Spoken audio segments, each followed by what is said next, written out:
आज म ट्राई गर्न लागेको वेको hot and spicy noodles versus करेन्टको 3x स्पाइसी नुडल्स। अब दुईटै चाउचाउहरुमा को चाहिँ बढी पिरो हुने रहेछ आजको भिडियोमा हेरौँ है त।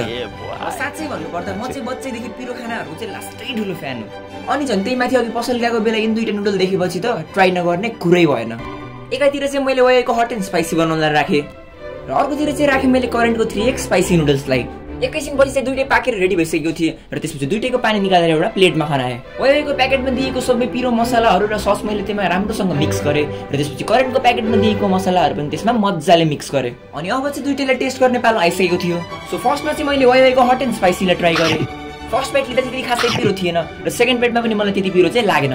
ओभरअलमा भन्नुपर्दा चाहिँ यो ठिकठाक थियो। र अब पालो आइसकेको थियो करेन्टको 3x स्पाइसी नुडल्स ट्राई गर्ने। यसको फर्स्ट बाइट लिने बित्तिकै मेरो मुखदेखि धुवा निक्लिसकेको थियो। यो सक्दै मेरो हालत यस्तो खत्तम भइसकेको थियो र मैले पानी नै खानु पर्यो। गाइस यस्तो खत्तम पिरो भइसकेपछि त आजको भिडियोको अभियसली विनर हो करेन्ट 3x स्पाइसी नुडल्स।